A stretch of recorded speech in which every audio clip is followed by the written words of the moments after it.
Ассалаумағалейкум қазақ елі, отандастар, жерлестер, туыстар, бауырлар. Мен Машан қыздарыңыз, әдеттегідей Америкадан алдарыңызға шығып отырмын. Бүгінде шыға салысымен өздеріңізден лайк жөнінде сұрай кетейін. Әрі осы менің арнамда тіркелмей көріп жүрген кісілер болатын болса, тіркеле кетулеріңізді сұранамын. Бұл YouTube-тың талаптарының бірі. Оның үстіне қазір мынау боттар жағынан маған да шабуыл көбейіп жатыр, көрілім азайып жатыр, ортамыз да азайып бара жатыр. Ал тақырыпқа келетін болсақ, тақырыпты бастамай тұрып, өздеріңізбен кішкене хал жағдай сұраса кетейін. Халдарыңыз қалай, денсаулықтарыңыз қалай, ауа райы қалай болып жатыр. Мына көрермендер, тыңдармандар ана жолы сұраған, тікелей эфир жүргізсең, сұрақ жауап деген сияқты. Соны өткен бір аптада өткізген болатынмын. Мен енді ойлаймын, жаңағы ыңғайсыз уақытта шыққан болуым керек. Кірген кісілер өте аз болды саны, сұрақтарда онша болған жоқ. Соны енді өздеріңіз жазсаңыздар, қай күнге, қай уақытқа сіздерге ыңғайлы, сол уақытқа енді туралайын. Өзімде сол жұмыстың арасынан бір уақытты қиып алып шыққан едім. Аяқ жағында қоштасуға да мұршам келмей қалды, тезірек кету керек болдым. Сөйтіп аяқ астынан шығып кеттім. Ол жөнінде кешірім сұраймын. Осы бір аптаның көлемі болды, тағы да сол уақыттың тапшылығынан шыға алмай жүрдім. Ал жаңалық көбейіп жатыр, елдегі жағдай ұшқан үстіне ұшығып жатыр, көріп отырсыздар. Мынау халықты қанға қысатып қойған билік сол өзінің бетінен қайтпай отыр, халықты жеп жатыр, халықтың өзіне тиесілін бермей отыр. Бұған енді не дейміз? Бұл жерде тек қана халықтың бәрінің өзінің қолында бұл, өзінің мүддесін, өзінің талабын ашық айтып, талап ету халықтың мүддесінде. Біз жаңағы тек бұл жердегі дәнекерміз, осыны жаңағы жеткізіп, қалың елге, халыққа құлақ қағыс қылып отырғандан басқа қазіргі қолдан келіп отырған дәрмен жоқ. Ал Маралдыны естіп жатқан шығарсыздар, сол Маралдының халқын қолдайық, қолдарыңыздан келсе, өз аттарыңыздан шығуға қорықсаңыздар, жалған аккаунт ашып, осы Маралдыны қолдап жіберсеңіздер, Маралдының халқын, ол Маралдының халқы өздері үшін ғана емес, келешек ұрпақ үшін шырылдап жатыр. Сол уланбасын деп халқымыз. Соны енді бәр халық болып бір ауыздан қолдаса, құба-құп болар еді. Қорқа беруге болмайды. Баяғы бір аталарымыз айтқан жоқ па, қайда барсаң да сол бір қорқыттың көрі деп. Енді бұл мен сіздерді жаңағы итермелеп отырған жоқпын ешқандай нәрсеге, бірақ ой салып жатырмын. Ойланыңыздар, ояныңыздар. Қаншама даналарымыз кезінде бұл халықты оята алмай кетті. Кешегі топан суда бұл халықты оята алмай кетіпті. Соған айтарым енді, халық, ойланыңыздар, ояныңыздар, келешекті ойлаңыздар, болашақты ойлаңыздар, ұрпақтарыңыздың болашағын ойлаңыздар. Жаңағы қазір тіл жанашырлары көптеп көбейтіп жатыр, мынау байбаламды тілдің жан-жағындағы, ол да дұрыс әрине, бірақ бүгінгі күні жаңағы егер жаңағы приоритетін қарайтын болсақ, басты мәселе бүгінгі күні бірігу болып тұр. Бүкіл Қазақстан халқына бірігу керек болып тұр. Халық билікті қолына алған күні, сол күні тіл де өзінің орнын табады. Құдайға шүкір, халық өз тілін ұмытпаған, өз тілін қадірлейтін, өз жаңағы ғұрыптарын, мынау бәрін құрметтеп дәріптейтін халық баршылық.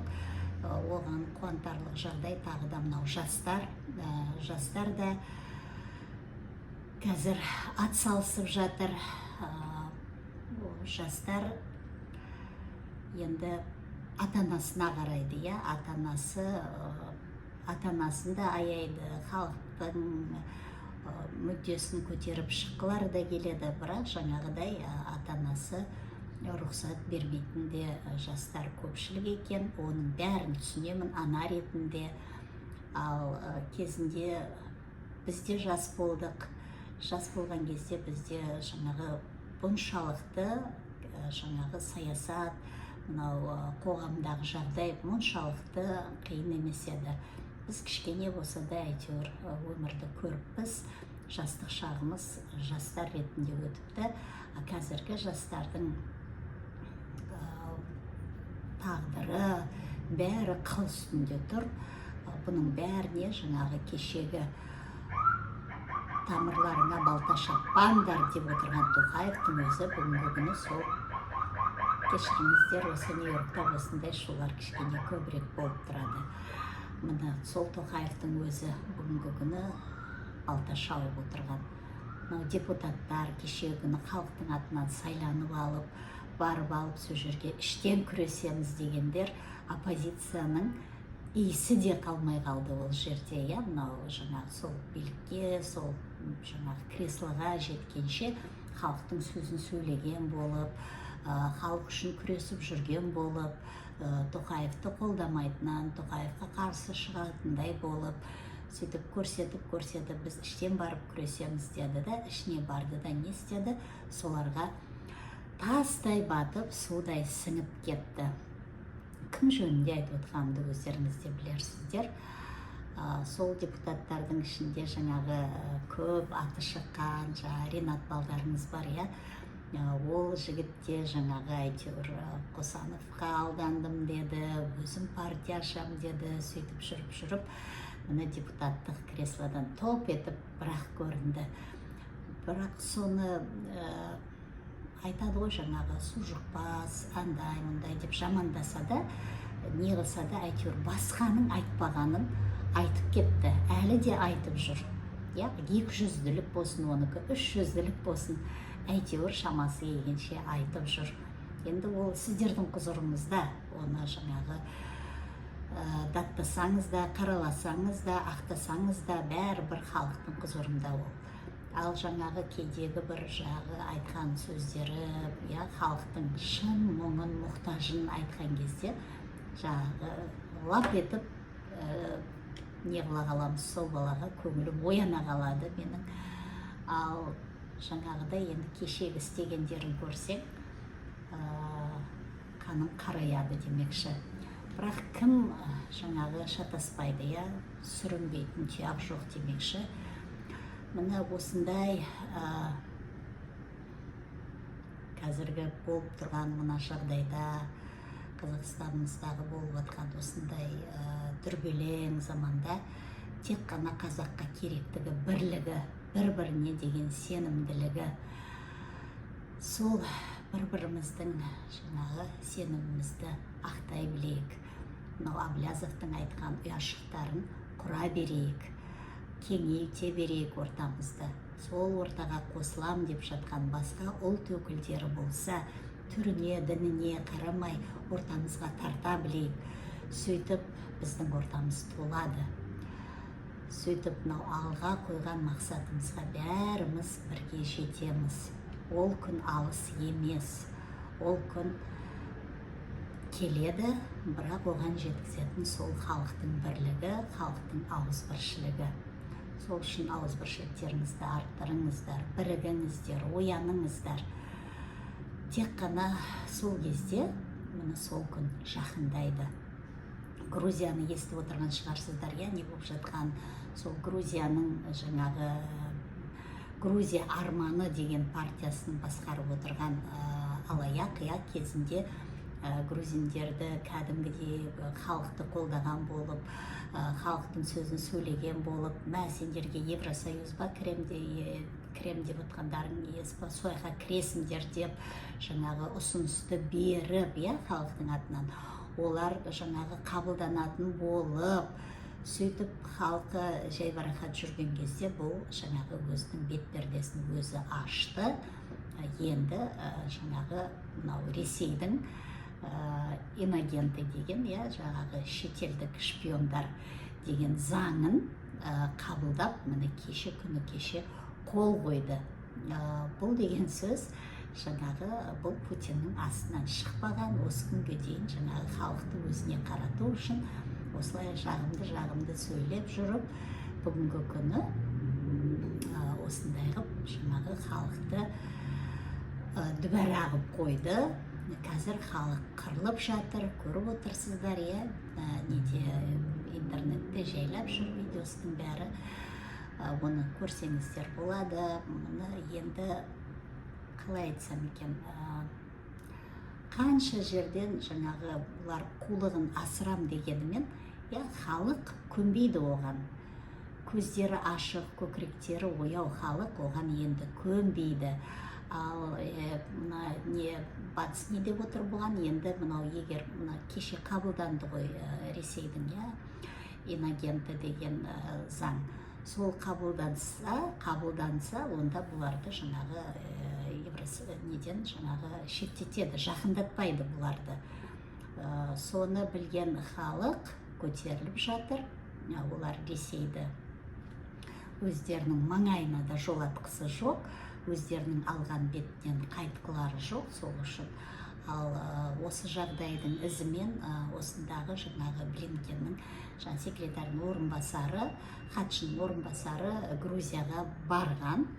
Сол Грузияға барған кезінде мынау жаңағы Грузия арманының партиясының жаңағы басшысы сонымен кездесуден бас тартқан. Бұл не деген өркөкіректік десеңізші, Путинге соншалықты сенгені, Путиннің құдіретіне, күшіне әлі де сеніп отқандығы ма, әлде бұны әдемілеп тұрып Путин шырмауға алған ба?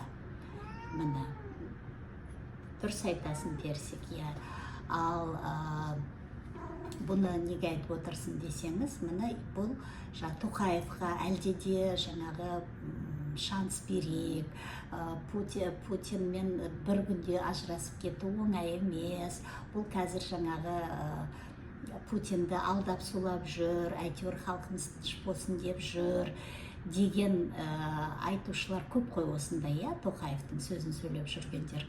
Міне, Тоқаевты осындай іс-әрекет жасап отыр. Көз бояушылық жасап, жаңағы Путинді қолдамайтын сыңай танытып, сөйтіп жүріп, ал бірақ негізінде ертеңгі күні тап осындай жағдай болмасына кім кепіл?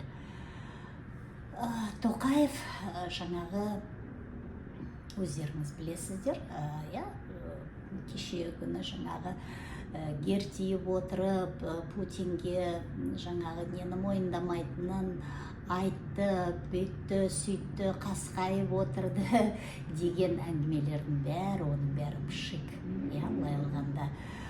Оның бәрі құр әңгіме. Бұл Путиннің астында жатыр. Путиннің астында жатпаса, орыс тілін неге дәріптейді, қазақ мектептерін неге жабады? Міне ойды солай жүгіртсеңіздер, өздеріңіз де білесіздер.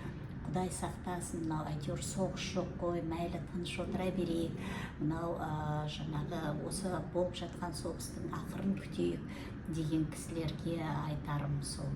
Бұған сенім жоқ.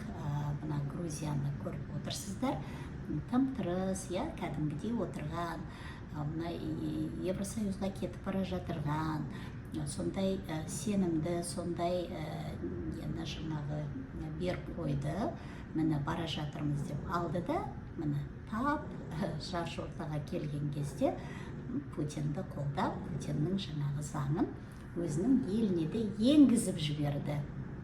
Енді бұның ақыры не болатынын бір Құдай біледі, бірақ енді халқына, грузин халқына жеңіс тілейміз, қолдаймыз грузин халқын. Ертеңгі күн осы заң сіздің де мынау Тоқаевтың да ойына келіп, соны қабылдамасына кім кепіл? Ойланыңдар, қазақтар, ояныңдар. Не деймін? Бәр күште, қуатта жеңіс те тек қана сол халықтың бірлігіне, ауызбіршілігіне келіп тіреледі. Ауызбіршілікті арттырыңыздар, бірліктеріңізді жоймаңыздар. Сөйтіп, бәріміз бір кісідей, бір тудың астына жиналып, келе жатқан X күніне сақадай сай тұрып, бейбіт те берекелі күнімізге бет бұрайық. Алға, қазақ елі!